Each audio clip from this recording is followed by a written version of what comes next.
Hello, a very good morning and a very hello to all my friends. This is test number 7 of Vision IS and it relates to economics. So we'll start with the first question, which is feature क्या है legal tender का India में। तो ये एक medium है payment का जो कि लॉ से रिकॉग्नाइज किया जाता है और they do not have intrinsic value जैसे कि गोल्ड या सिल्वर कॉइन का होता है।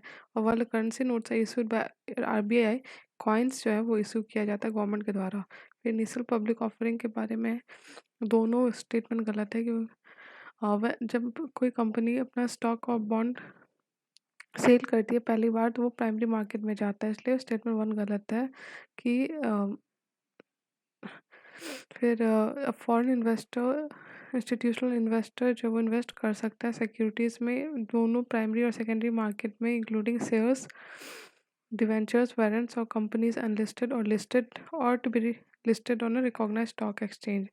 फिर गवर्नमेंट स्पेंडिंग रिकॉर्डिंग इक्विवेलेंस क्या है तो गवर्नेंस जो इंक्रीज करती है स्पेंडिंग बोरो करके आज जो कि इसका जो इंटरेस्ट और पे प्रिंसिपल है वो बाद में पे करेगी टैक्सेस के थ्रू।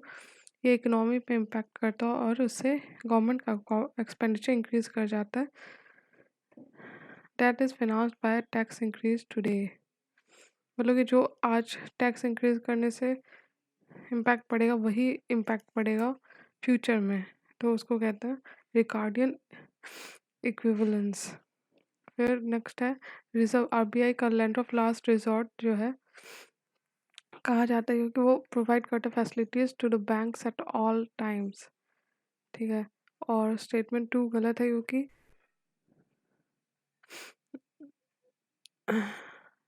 स्टेटमेंट 1 सही है एंड 2 गलत है।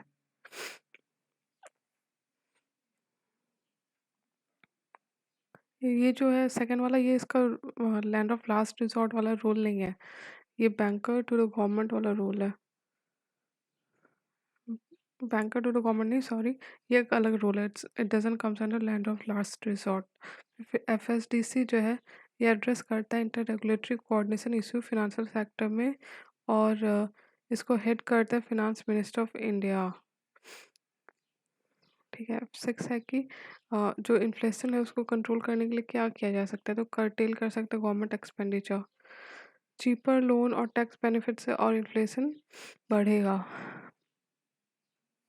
ठीक है। फिर 7 है इंडस्ट्रियल सेक्टर का कि विच of the following industrial sector जो है वो रिजर्व किया गया पब्लिक सेक्टर के लिए, तो वो है एटॉमिक एनर्जी जनरेशन और दूसरा है रेलवे ट्रांसपोर्ट। फिर उसके अलावा डिफेंस को भी इसके अंदर रखा जाता है, कोल बेस्ड नहीं है। फिर 8 है कि डिफरेंस क्या है कोर इन्फ्लेशन और हेडलाइन इन्फ्लेशन में, तो कोर इन्फ्लेशन एक्सक्लूड करता है फूड एंड फ्यूल प्राइस जबकि हेडलाइन इन्फ्लेशन इंक्लूड करता है। स्टेटमेंट 2 गलत है क्योंकि unlike core inflation headline inflation also takes into account जो चेंज हो रहा है प्राइस ऑफ फूड और प्राइस फूड और एनर्जी का, इसलिए since food and energy price ज़्यादा वॉलेटाइल होता है इसलिए हेडलाइन इन्फ्लेशन ज़्यादा फ्लक्चुएट करता है। फिर इन्वेस्ट इंडिया जो है ये it is investment promotion and facilitating agency India का। फिर स्टेटमेंट 2 गलत है क्योंकि इन्वेस्ट इंडिया जो है ये एक इन्वेस्टमेंट प्रमोशन एजेंसी है इन विच द गवर्नमेंट और का 49% इक्विटी है, बाकी जो है वो डिवाइडेड है सीआईआई, फिक्की और नेस्कॉम के बीच में। ठीक है। फिर 10 है कि इकोनॉमी के बारे में कि कौन सा फ्लो वेरिएबल है, तो इनकम फ्लो वेरिएबल हो गया, सेविंग फ्लो वेरिएबल हो गया और इन्वेंट्रीज हो जाएगा stock variable. Flows are defined over a period of time और stocks are defined at a particular point of time. ठीक है। जैसे हो गया बिल्डिंग मशीनरी इन्वेंट्रीज। फिर manage floating exchange rate system क्या है, तो ये एक सिस्टम है जिसमें सेंट्रल बैंक अलाउ करता है एक्सचेंज करने के लिए। एक्सचेंज रेट जो है उसमें डिटरमाइन होता है मार्केट के द्वारा, लेकिन उस कभी कभी इंटरवीन करता है सेंट्रल बैंक। दूसरा है कि managed exchange floating exchange rate system है जो वो इंडिया में फॉलो होता है। 12 है कि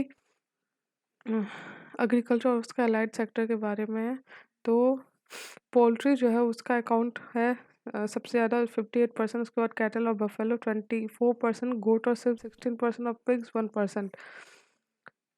ठीक है। फिशरीज सेक्टर में फिश प्रोडक्शन जो है वो इनलैंड से सबसे ज़्यादा है 64%, एंड बैलेंस 36% जो वो होता है मेराइन से। ठीक है। फिर एस्क्रो अकाउंट क्या है, ये एक थर्ड बैंक अकाउंट होता है जिसमें जो सेफ गार्ड करता है seller against its buyer from the payment risk.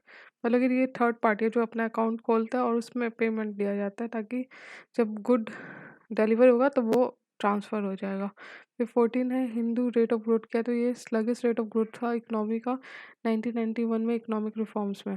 फिर 15 है कि 7 5 ईयर प्लान जो है उसके बारे में कि उसमें क्या हुआ था, रिस्ट्रिक्शन हुआ था on the imports of foreign goods और promotion the direct domestic production of goods. First 7 5 year plan statement 3 गलत है क्योंकि increasing the production of Indian goods जो है वो एक्सपोर्ट मार्केट का वो एम नहीं था इम्पोर्ट सब्सटीट्यूशन पॉलिसी का।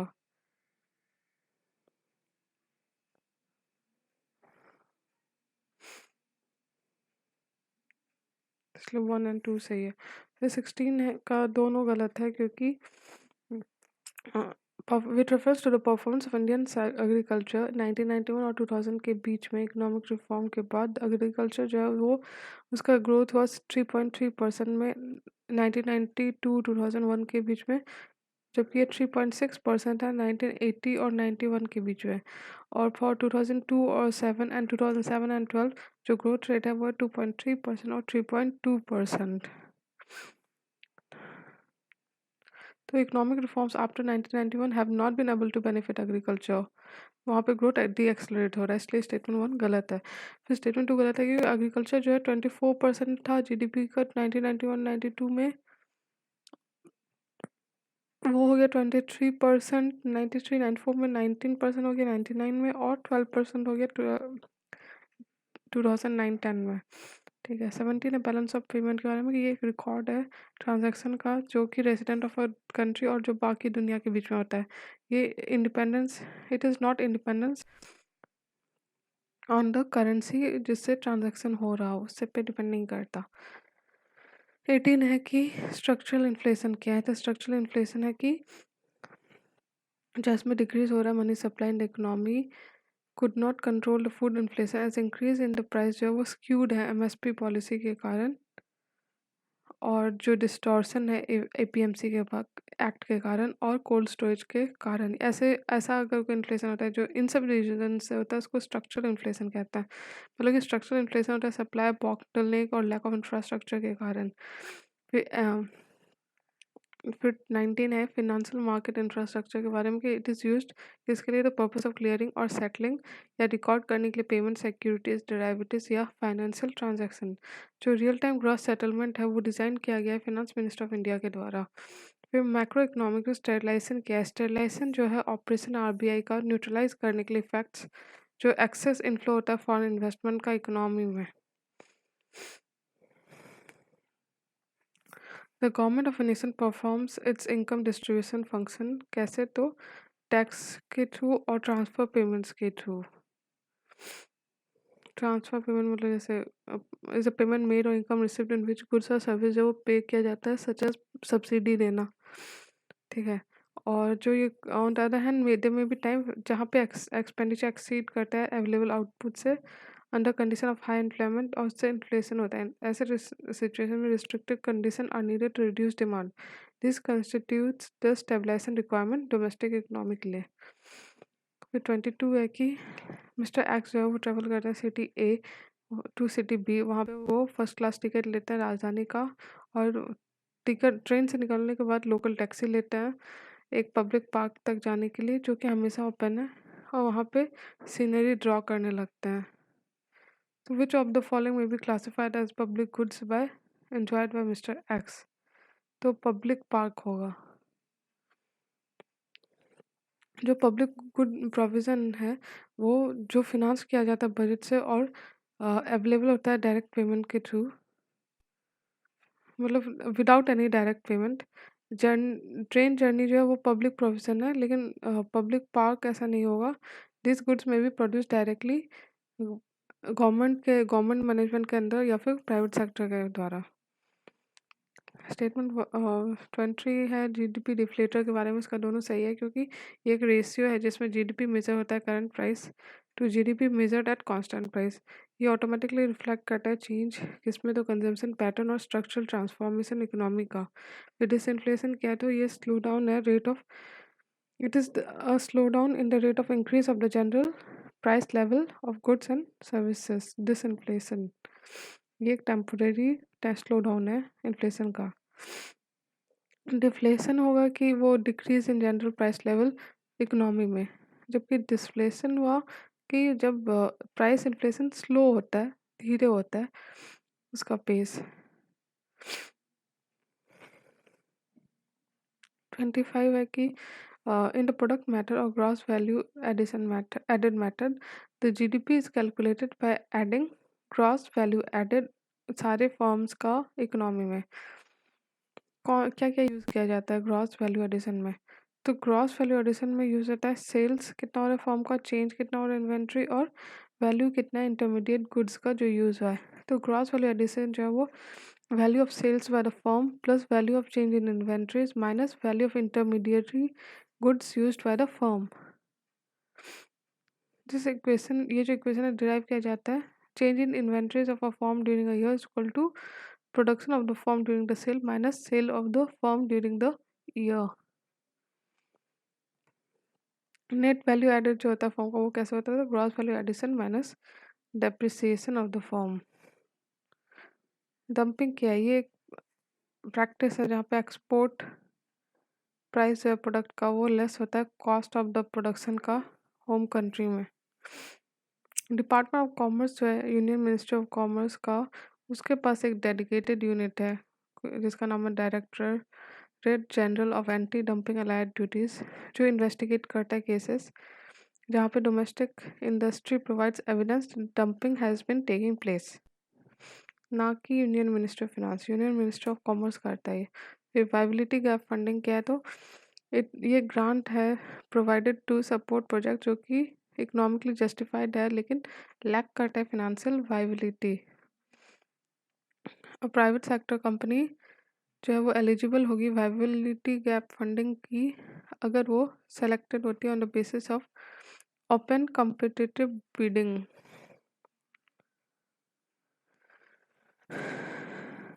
रेवेन्यू रिसिप्ट क्या है गवर्नमेंट ऑफ इंडिया का, ये एक इंटरेस्ट रिसिप्ट है लोन में पे गवर्नमेंट का। डिविडेंड्स जो अर्न होता है गवर्नमेंट का ऑन इन्वेस्टमेंट, और cash grant in aid from foreign countries, ये सब इंक्लूडेड है in revenue receipt of the government of the India. Personal income में इंक्रीज कैसे होता है, जब इंक्रीज होता है नेशनल इनकम का तब होता है पर्सनल इनकम में increase.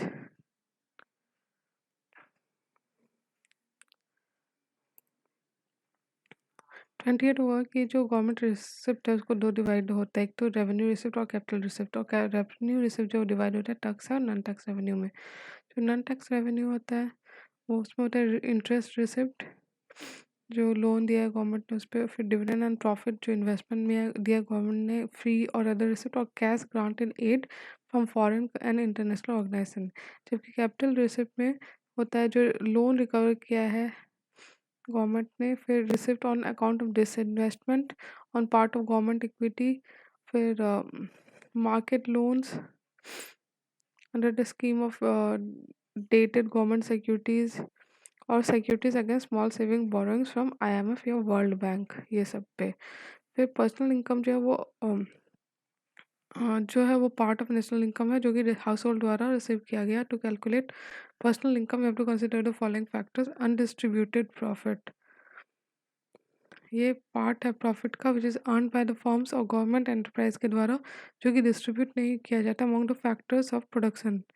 We have to deduct undistributed profit from national income to arrive at personal income, since undistributed profit do not accrue to the household, increasing it will reduce personal income। से increase करने से और personal income कम हो जाता है। फिर corporate taxes जो है which is impose on the earning made by the firms will also have to be deducted from national income since it does not accrue to the household. सो increase करने से इसका भी personal income कम कर देता है। फिर net interest payments पे हाउसहोल्ड जो है, household do not receive interest payments from private forms of the और governments on past loans advanced by them, and households may have to pay interest to the firm and government as well, in case they had borrowed money from either. So we have to deduct the net interest paid by household.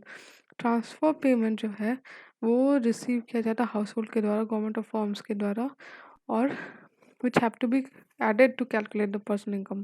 जो personal income इसलिए is equal to national income minus undistributed profit minus net interest payments में household minus corporate tax plus transfer payments to the government. ठीक है। फिर 30 है कि कौन सा है ये जो कि कैपिटल अकाउंट के परव्यू में आता है अंडर बैलेंस ऑफ पेमेंट, तो वो आता है फॉरेन इंस्टीट्यूशनल इन्वेस्टमेंट।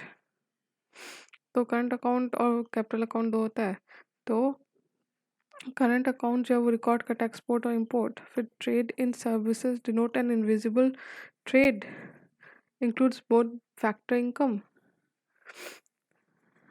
जैसे कि dividend on assets minus the income foreigners earn on assets, फिर इनपुट इन्वेस्टमेंट इनकम, और साथ में नॉन फैक्टर इनकम जैसे कि शिपिंग, बैंकिंग, इंश्योरेंस, ये सब। तो transfer payments are receipts which the residents of a country receive for the free without having to make any present or future payments in return. They consist of remittance, gifts and grants.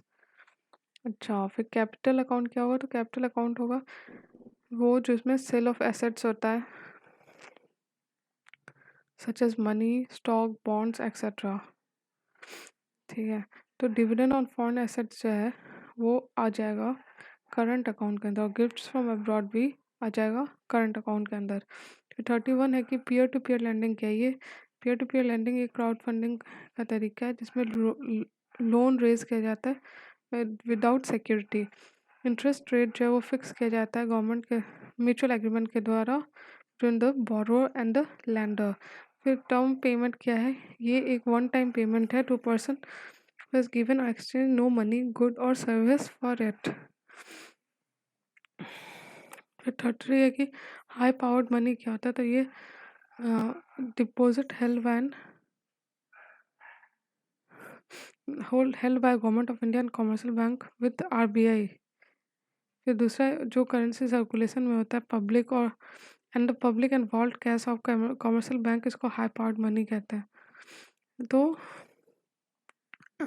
Currency जो कि government और commercial bank के द्वारा और reserve money और monetary base for credit creation को कहता है हाई पावर्ड मनी। ये होता है M0। M1 वो नैरो मनी जिसमें होता है कि currency with public, demand deposit in all banks और बाकी डिपॉजिट RBI।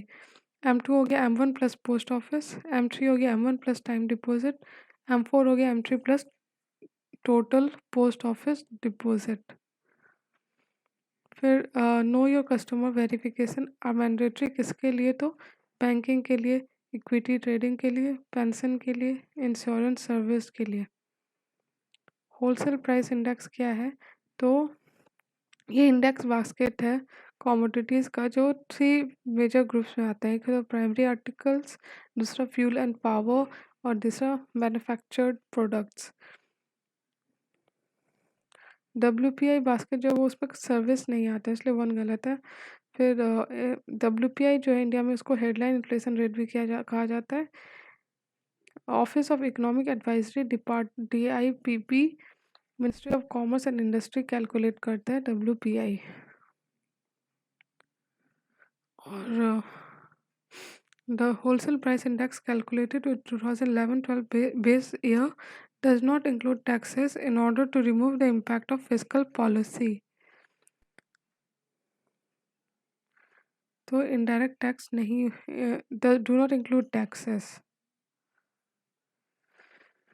फिर 36 है कि प्रायोरिटी सेक्टर लैंडिंग के बारे में क्या क्या आता है उसमें? तो loan to minorities, education loan हो गया, loan from renewable energy, overdraft under Pradhan Mantri Jan Dhan योजना, ये भी आएगा इसमें। फिर स्मॉल फाइनेंस बैंक क्या है के द्वारा क्या क्या दिया जाता है? वो दिया जाता है पेंशन प्रोडक्ट, फिर म्यूचुअल फंड सर्विसेज, फिर बैंक डिपॉजिट्स, फॉरेन एक्सचेंज, ये सब दिया जाता है।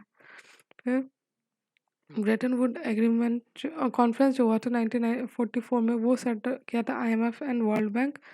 और इसलिए ऑप्शन ए गलत है। IMF and World bank set हुआ था। WTO 1995 में हुआ था उरुग्वे राउंड नेगोशिएशन से के द्वारा, और इसलिए बी गलत है।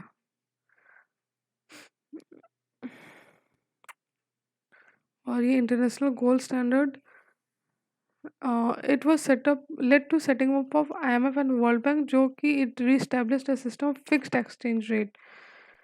This was different from international gold standards in the choices of the assets in which creation national currencies would be convertible. फिर marginal productivity of labour force जो है जीरो हो जाता है कब, जब वो डिस्गाइज्ड अनएम्प्लॉयमेंट हो। फिर which of the following shows inflation और unemployment stable have a stable and inverse relationship. तो ये फिलिप कर्व है, उससे दिखाता है कि फिलिप कर्व्स इन्फ्लेशन और अनएम्प्लॉयमेंट के बीच में दिखाता है रिलेशन।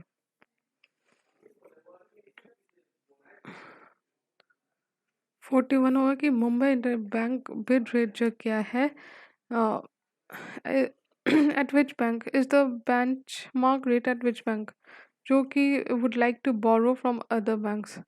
अच्छा, ये 40 में और बाकी भी कहा है कि कुजनेट कर्व क्या है, तो ये इकोनॉमिक ग्रोथ और इनक्वालिटी के बीच में दिखाता है रिलेशन, कि leads to greater inequality followed by later by reduction of inequality. फिर लेफे कर्व है जो कि टैक्सेशन और गवर्नमेंट रेवेन्यू के बीच में दिखाता है रिलेशन। फिर लॉरेंज कर्व है जो दिखाता है degree of inequality of wealth के बीच में रिलेशन। फिर मिबॉर हो गया, मिबेड हो गया, फिर लिबॉर हो गया लंदन का, मिबॉर हो गया मुंबई का। 42 है कि the sum of export and import जो है as a proportion of GDP is an indicator of the degree of कितना ओपन है इकोनॉमी। दूसरा कि in open economy increase in export जो है वो लीड करता है increase in aggregate demand in domestic economy. फिर 43 है कि कैश रिजर्व रेशियो के बारे में, कि higher the CRR requirement lower होता है क्रेडिट क्रिएशन इकोनॉमी में। CRR जो है it is the percent of deposit जो कि बैंक को रखने की ज़रूरत होता है as cash reserves, not in any other liquid form such as gold securities etcetera.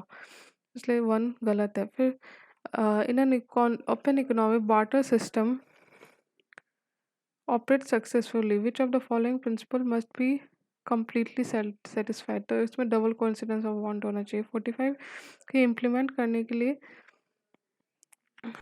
which of the following changes are implemented under the merger of railway budget with the union budget। तो ministry of railway ने receive किया gross budgetary support government of India के द्वारा। दूसरा कि the appropriation for railway जो है from form a part of the main appropriation bill.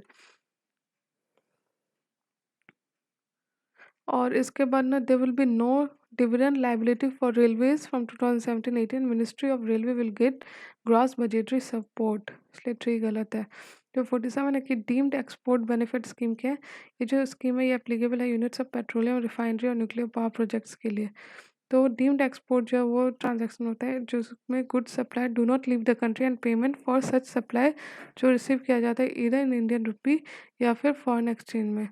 इसलिए स्टेटमेंट वन गलत है। स्टेटमेंट टू गलत है क्योंकि जो पॉलिसी है वो एम करता है क्रिएट करने का एक level playing field domestic industry के लिए vis direct import by providing duty free imports or exemption refund of duty paid on goods manufactured in India। 48 है ट्रिफिन डायलेमा क्या है, तो ये जब कॉन्फ्लिक्ट होता है इकोनॉमिक इंटरेस्ट जो कि शॉर्ट टर्म डोमेस्टिक और लॉन्ग टर्म इंटरनेशनल ऑब्जेक्टिव जो है एक कंट्री का whose currency serve as global reserve currency, उसके कारण होता है। The Triffin paradox is the conflict of economic interest that arises between short-term domestic and long-term international objective for countries whose currencies serve as global reserve currencies। तो method क्या है GDP estimate का, तो the basic price जो वो lie करता है in between they includes the production tax but not product tax, जैसे कि लेस प्रोडक्शन सब्सिडीज, लेकिन नहीं लेस प्रोडक्ट सब्सिडीज नहीं। Therefore in order to arrive at market price we have to add product taxes, मतलब कि less product subsidies to the basic price, not the production taxes और the production subsidies.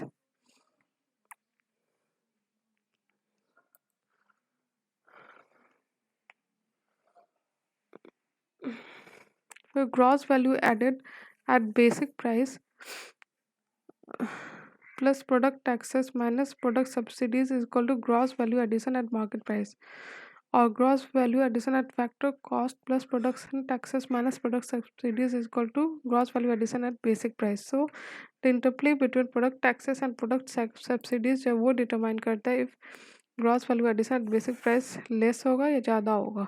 फिर GDP जो है as indicator जो है वो नहीं, क्या उसमें गड़बड़ी है, तो ये एक अकाउंट नहीं करता डिस्ट्रीब्यूशन ऑफ इनकम. दूसरा, it does not takes into account those economic activities that are evaluated in monetary terms. और तीसरा, ये नेग्लेक्ट करता है नेगेटिव एक्सटर्नलिटीज जो कि हेल्थ और एनवायरनमेंट में होता है.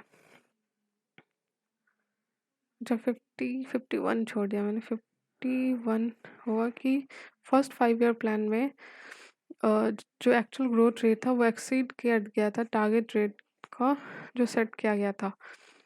और जो फर्स्ट 5 ईयर प्लान है ये फोकस्ड किया on rapid industrialisation, heavy and basic industries, advocated huge imports to foreign loan.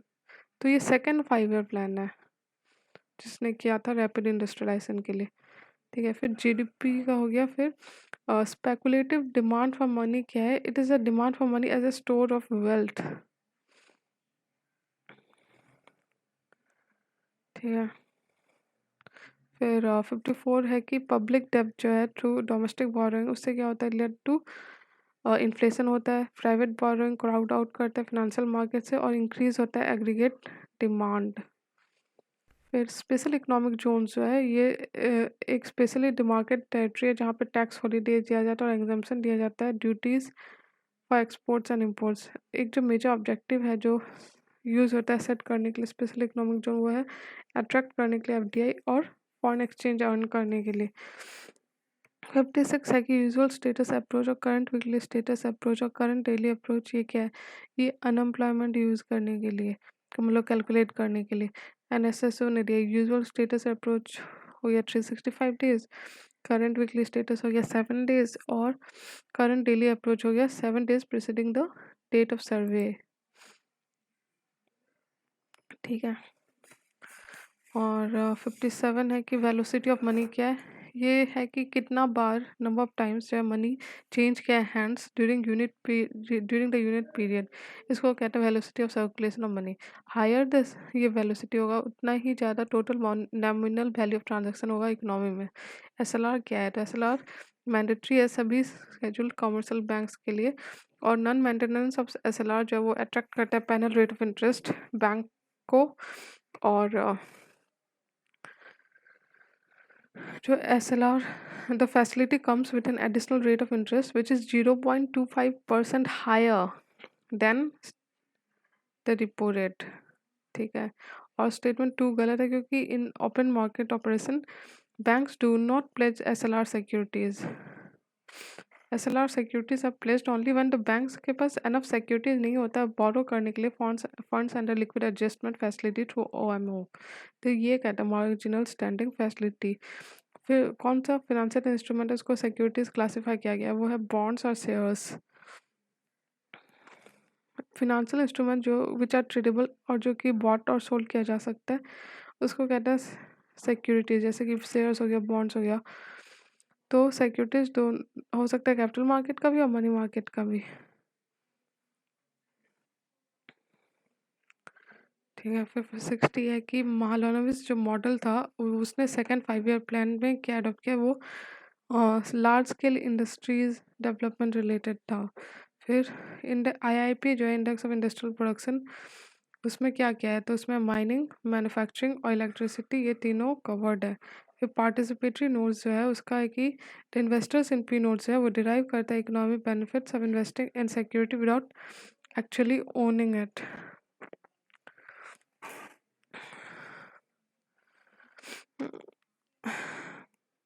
और participatory note in the Indian context is a derivative instrument issued in foreign jurisdiction by SEBI registered FII or its sub account or one of its associates. The underlying Indian securities may be equity, debt, derivatives or maybe an index. इसलिए statement 1 गलत है. फिर 63 है कि मनरेगा के बारे में कि ये it provides for voluntary unskilled manual wage work. MNREGA जो है ये लाइवलीहुड सिक्योरिटी देता है रूरल एरिया में। It is a universal programme. Any rural household जो कि विलिंग है मैनुअल वर्क के लिए वो एलिजिबल है इसमें, ना कि सिर्फ बीपीएल। और इसमें at least 100 days of wage employment in financial to every household जिसका एडल्ट मेंबर वॉलंटियर करता है to do unskilled manual work, ठीक है। और मनरेगा जो है एक लीगल एंटाइटलमेंट है।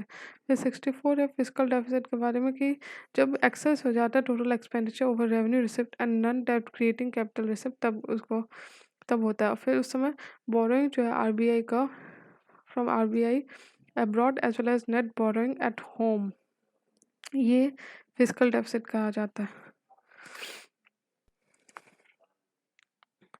फिर 65 है कि रिपो रेट के बारे में कि गवर्नमेंट और कॉर्पोरेट सेक्टर जो है वो यूज़ कर सकता है repo rate for borrowing under repo rate.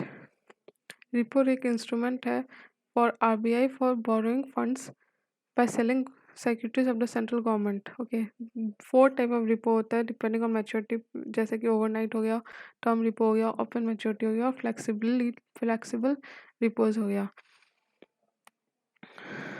ठीक है। इसलिए स्टेटमेंट 1 गलत है और स्टेटमेंट 3 गलत है कि in other words an increase in the repo rate will lead to liquidity tightening and vice versa. और अगर बाकी चीज़ें कांस्टेंट है तो। फिर स्पॉट एक्सचेंज क्या है? स्पॉट एक्सचेंज है कि ये फैसिलिटेट करता है सेल और purchase of commodities including Boolean settlement जो है वो किया जाता है on an electronic trading platform और ये अलाउ करता है एनोनिमिटी बायर और सेलर के बीच में। फिर 67 है इंडस्ट्रियल पॉलिसी रिजोल्यूशन 1956, उसमें कि ये फॉर्म बेसिस फॉर्म करता है सेकेंड 5 ईयर प्लान का। और the private sector was not neglected, उसको ना it was kept under state control through a system of licence. फिर कौन सा एक्शन इम्प्लीमेंट करने के लिए गवर्नमेंट में led to reduction in its deficit, तो इंक्रीज करने के लिए rate of personal income tax, फिर sale of shares of public sector undertaking, ये सब करने से उसका डेफिसिट कम होगा। न्यू वेलफेयर स्कीम से तो इंक्रीज करेगा। फिर what following was where the financial sector reform जो है वो लिया गया है गवर्नमेंट ऑफ इंडिया के द्वारा पोस्ट इकोनॉमिक रिफॉर्म ऑफ 1991। तो पहला किया गया कि एफआईआई को इन्वेस्ट करने के लिए अलाउ किया गया। स्टेटमेंट 2 गलत है क्योंकि those banks which fulfil certain condition have been given freedom कि वो कहीं भी न्यू ब्रांच इस्टेब्लिश कर सकते हैं विदाउट आरबीआई अप्रूवल और रैशनलाइज कर सकते हैं उनके existing branch networks. Banks were allowed to generate resources India और अब्रोड दोनों से। इन्फ्लेशनरी गैप क्या है? ये एक सिचुएशन है जो कि अराइज करता है जहाँ पे जब एग्रीगेट डिमांड जो है एक्सीड करता है aggregate supply at full employment level. 71 क्या है कि कंप्यूटर कंज्यूमर प्राइस इंडेक्स जो है वो कंप्यूट किया जाता है जो प्राइस चेंज है दोनों गुड्स और सर्विस उसके बेसिस पर, और इसमें अकाउंट किया जाता है measure of inflation while formulating monetary policy by RBI। ये जो in India RBI uses CPI combined release by CSO for inflation purpose जिसका बेस ईयर है 2012। स्टेटमेंट 2 गलत है क्योंकि CPI industrial worker, CPI agricultural labour, CPI rural labour minus computer labour bureau of labour ministry, ठीक है, इसलिए statement 2 गलत है। ये लेबर ब्यूरो। तो 72 है डेफिसिट फाइनेंसिंग का कि वो अ, उसके लिए क्या यूज़ किया जाता है? तो मिंट किया जा सकता है, नए कॉइन्स इशू किया जा सकता है, मसाला बॉन्ड्स, और बोरो किया जा सकता है फ्रॉम मल्टीलैटरल इंस्टीट्यूशंस, ठीक है। फिर 73 है कि मार्जिनल कॉस्ट ऑफ फंड्स जो है वो बेस्ड है लैंडिंग रेट पे। ये रिफर करता है minimum interest rate of a bank जिसके नीचे इट कैन नॉट लैंड। ये डिटरमाइन किया जाता है इंटरनली हर बैंक के द्वारा। फिर रियल इफेक्टिव एक्सचेंज रेट जो है वो क्या है? It is an interpreted as quantity of domestic goods required किसके लिए? To purchase 1 unit of a given basket of foreign goods. तो नॉमिनल इफेक्टिव एक्सचेंज रेट हुआ जो कि मल्टीलैटरल रेट हुआ representing the price of a representative basket of foreign currency, each weighted by its importance to the domestic currency in the international trade. The average of export and import shares वो is taken as indicator of this. और real effective exchange rate जो वो calculate किया जाता है as a weighted average. ये 2 सही है, 1 गलत है। तो 75 है कि क्या इंक्लूडेड है सॉवरेन एक्सटर्नल डेप्ट में, तो foreign institutional investment in government securities included है, two borrowing from IMF included है, और फिर development grant by World Bank included नहीं है। बोरोइंग फ्रॉम होगा लेकिन ग्रांट नहीं। Grant is not considered as part of डेप्ट as it is not required to be paid. 76 है कि जो ग्रॉस नेशनल प्रोडक्ट है वो कैलकुलेट किया जाता है by adding residence investment income from overseas investment, और उससे सब्सट्रैक्ट किया जाता है foreign residence investment income earned with in a country GDP में। फिर रुपी डिनोमिनेटेड बॉन्ड डेप्ट जो है वो करेंसी रिस्क है जो कि बॉन्ड किया जाता है क्रेडिटर के द्वारा। फिर अल्टरनेटिव इन्वेस्टमेंट फंड क्या है, ये alternate investment fund currently they do not come under the jurisdiction of any particular regulatory agency in India। ठीक है, और रुको, ये जो 76 में है उसमें एक और चीज़ है कि GNP कैसे होता है, जो GDP plus factor income earned जो मैंने बताया।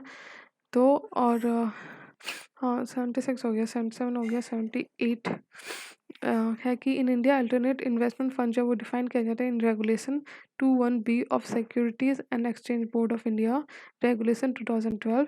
It refers to any privately pooled investment fund जो कि इंडिया का से भी हो सकता है या फिर फॉरेन सोर्स से भी हो सकता है। In India AIFs are private funds जो कि नहीं not coming under the jurisdiction of any particular agency in India. Definition जो इसमें हो गया क्या, venture capital, hedge funds etcetera. ठीक है, और ठीक है, तो इसमें ऐसा नहीं है प्राइवेटली पुल्ड ही, इसमें it refers to any privately pooled investment fund India या फॉरेन सोर्स कहीं से भी, डोमेस्टिक सोर्स ऐसा जरूरी नहीं है। तो 79 है कि कैपिटल गुड्स के बारे में कि ये ड्यूरेबल कैरेक्टर के होते हैं final goods, they make the production of other commodities feasible but they themselves don't get transformed into the production goods। उनका wear and tear होता है, उनका रिपेयर होता है और ग्रेजुअली रिप्लेस किया जाता है, तो ये हो गया कैपिटल गुड्स। फिर क्वार्टरली एक्सटर्नल डेप्ट स्टैटिस्टिक्स। क्वार्टरली एक्सटर्नल डेप्ट स्टैटिस्टिक्स चाहिए वर्ल्ड बैंक और IMF का टू रिपोर्ट एक्सटर्नल डेप्ट statistics of economics that subscribe to किसको, तो IMF special data and dissemination standard, ये कहते हैं QEDS। जो प्रपोर्शन है टोटल डिपॉजिट्स का कॉमर्शियल बैंक्स के द्वारा जो कि एक रिजर्व की तरह रखा जाता है उसको क्या कहते हैं, तो reserve deposit ratio. Capital adequacy ratio जो हुआ ये हुआ कि मेजरमेंट कि banks available loan capital expressed as a percentage of banks risk weighted credit exposure, इसको कहते हैं कैपिटल एडिक्वेसी रेशियो। CRR हुआ कि fixed exchange of total deposit जो कि हर एक बैंक को रखना पड़ता है in the current account with RBI as liquid money. फिर करेंसी डिपॉजिट रेशियो हो गया कि currency deposit ratio is the ratio of money जो कि पब्लिक रखती है in currency to that they hold in bank deposits. तो एडवांटेज क्या है मॉनेटरी सिस्टम का, वो बार्टर सिस्टम, एक तो रिडक्शन होता है ट्रांजैक्शन कॉस्ट का, दूसरा कि बेटर अकाउंटिंग होता है ट्रांजैक्शन का, और the value of goods can be standardized and the need for price negotiation can be reduced। तो मनी से फायदा होगा ना कि barter money, since money can be used as a standard of since money can be used as a standard unit of accounting value or price of goods can be standardized and the need for price negotiation can be reduced। ये इसलिए 3 गलत है। फिर participation of people in employment in India जो है इसमें है कि जो वर्कर पॉपुलेशन रेशियो वो डिफाइन किया जाता है the number of person days employed पर 1000 पर्सन पर पर्सन डेज, मतलब कि वर्कर पॉपुलेशन रेशियो जो वो है नंबर ऑफ पर्सन एम्प्लॉयड पर 1000 पर्सन किस एज में, तो 15 to 59 ईयर्स। और वर्किंग पॉपुलेशन रेशियो होगा कि जो है इंडिया का वो 46.8% है। जो डाटा है periodic labour force survey NSSO के द्वारा उसके अनुसार। फिर इलेक्ट्रिसिटी जो है उसका किस decreasing order of the contribution to power generation, तो सबसे ज़्यादा थर्मल, फिर हाइडल, फिर उसका न्यूक्लियर। फिर 85 है कि कैजुअलाइजेशन ऑफ जो वर्क फोर्स है उसमें कॉन्सिक्वेंस क्या होता है। एक तो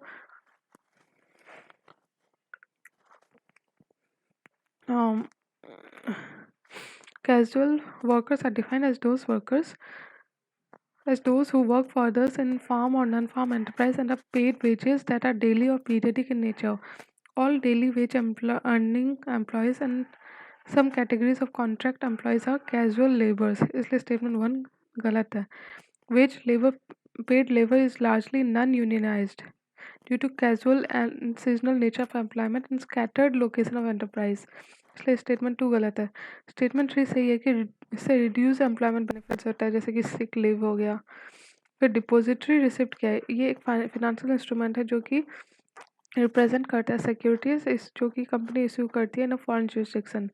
it is free from risk for investors due to and exchange rate fluctuation के कारण जो रिस्क होता है, और ये ट्रेड किया जा सकता है इन अ स्टॉक एक्सचेंज। फिर 87 है कि एडवांटेज क्या है लेबर ऑर्गेनिक फार्मिंग का ओवर कन्वेंशनल फार्मिंग। तो लेबर इंटेंसिव है, ये लेबर इंटेंसिव है, इसमें लेबर चाहिए, तो it is more labour intensive. The produce of organic farming has higher nutrition value और इसका सेल्फ लाइफ भी कम होता है। ठीक है। 88 है कि क्या स्टेप्स लिए हैं बूस्ट करने के लिए एग्रीकल्चर सेक्टर को इंडिपेंडेंस के बारे में। तो जैसे कि स्टेप लिए गए हैं कि फिक्स किया गया limit of individual land ownership, दूसरा कि एबॉलिश किया गया इंटरमीडियरीज, तीसरा इंट्रोड्यूस किया गया हाई यील्डिंग वैरायटी सीड्स का ऑफ फूड क्रॉप। 89 है माइक्रो इंश्योरेंस के बारे में कि माइक्रो इंश्योरेंस पॉलिसीज जो है वो क्रिएट किया जाता है to promote insurance coverage among economically और जो वल्नरेबल सेक्शन है सोसाइटी के। ये जो पॉलिसीज हैं ये रेगुलेट करती है insurance regulatory development authority of India, इसलिए टू गलत है। थ्री गलत है क्योंकि they can be on individual और ग्रुप बेसिस। ठीक है, दोनों हो सकता है। फिर 90 है इन्फ्लेशन इंडेक्स्ड बॉन्ड्स का कि these are the government issued bonds जो कि प्रोवाइड करते हैं इन्वेस्टर को with a constant return irrespective कि कितना इन्फ्लेशन है इकोनॉमी में। ये लिंक होता है CPI combined for indexing inflation. फिर हाइब्रिड एन्युटी मॉडल के बारे में है कि ये क्या है, तो ये एक पीपीपी मॉडल है जिसमें गवर्नमेंट बियर करता है कॉस्ट प्रोजेक्ट का इनिशियली, और जो डेवलपर है उसको बाकी अमाउंट रेज करना पड़ता है।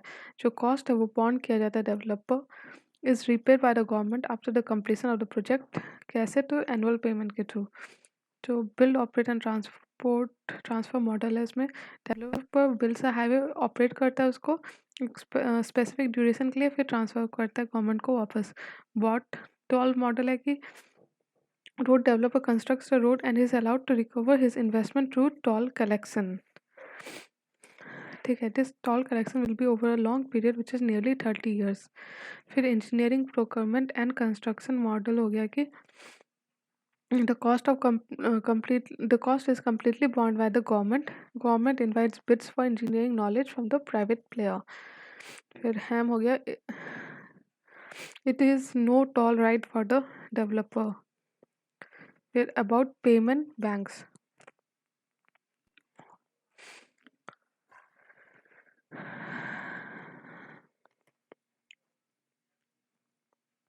पेमेंट बैंक्स का है कि ये मोबाइल कंपनीज या supermarket chains can become payment bank provide करने के लिए बेसिक बैंकिंग एक्टिविटीज़। फिर पेमेंट बैंक्स जो है उनको एसएलआर मेंटेन करना पड़ता है। Payment banks can't land nor can fix provide fix deposit service, इसलिए टू गलत है। फिर एमपीसी है कि ये एक स्टैट्यूटरी बॉडी है, ये 6 मेंबर बॉडी है जो आरबीआई गवर्नर हेड करते हैं, और सी गलत है क्योंकि under section 45 Z of RBI act 1934 the central government ना कि आरबीआई डिटरमाइन करती है inflation target in terms of consumer price index once in every 5 years in consultation with RBI. फिर 94 है law of diminishing marginal return product क्या है, if you keep increasing the employment of an input with other inputs fixed eventually एक point आता है जब resulting addition to output will start Fehling.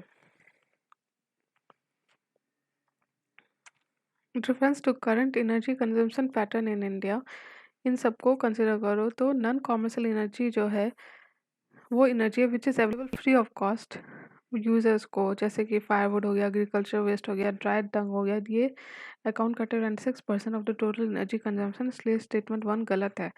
और जो इन 2014-15 44% जो है टोटल कमर्शियल एनर्जी का हुआ, हाउस होल्ड का 23%, एग्रीकल्चर 18% और ट्रांसपोर्ट सेक्टर सिर्फ 2%, इसलिए स्टेटमेंट टू गलत है। नेक्स्ट है इन्फ्लेशन के बारे में, ये डिक्रीज करता है परचेजिंग पावर कैपेसिटी करेंसी का, और debtor gains from inflation because they repay creditors. तो inflation is higher than the nominal interest rate, the bond holder will take a loss, तो इसलिए डेब्टर गेन करेगा। As many investors rely on bonds as a predictable source of income. 97 में भी दोनों गलत है, क्योंकि फ्री ट्रेड एग्रीमेंट जो हो गया वो उनमें members reduce tariff on trade among themselves while maintaining their own tariff for trade with non members. फिर कस्टम यूनियन होगा कि is a free trade agreement in which the member apply a common external tariff scheduled to imports from non-members. Or फिर common market होगा is a custom where union where the movement of factors of production is relatively free amongst member countries. 99 होगा revenue deficit, तो इसमें include करता है transaction जो कि effect करता है करंट इनकम और एक्सपेंडिचर गवर्नमेंट का। ये सिग्निफाई करता है कि गवर्नमेंट कैसे यूज़ कर रही है the saving, is using up the saving to finance a part of its consumption expenditure. ठीक है, रेवेन्यू डेफिसिट। फिर 100 हो गया 99 हो गया कि एम्प्लॉयमेंट पैटर्न के बारे में, कि जो सेल्फ एम्प्लॉयड है वो कंस्टिट्यूट करता है majority of total work force, और रिप्रेजेंटेशन जो female workers in the formal sector वो कम है, इनफॉर्मल सेक्टर से। और इन 1972-73 about 74% of the workers was engaged in the primary sector, and in 2011-12 this proportion has declined to about 50%, इसलिए statement one गलत है। फिर MFN जो है मोस्ट फेवर्ड नेशन, ये रिक्वायर करता है कंसेशन और privilege to one nation shall be extended to all the WTO members in 2011-12 self. अच्छा 100 का होगा कि स्टेटमेंट टू गलत है, क्योंकि और ये जो स्पेशल एक्सेस है ये they can give developing countries special access to the markets, not the developed countries.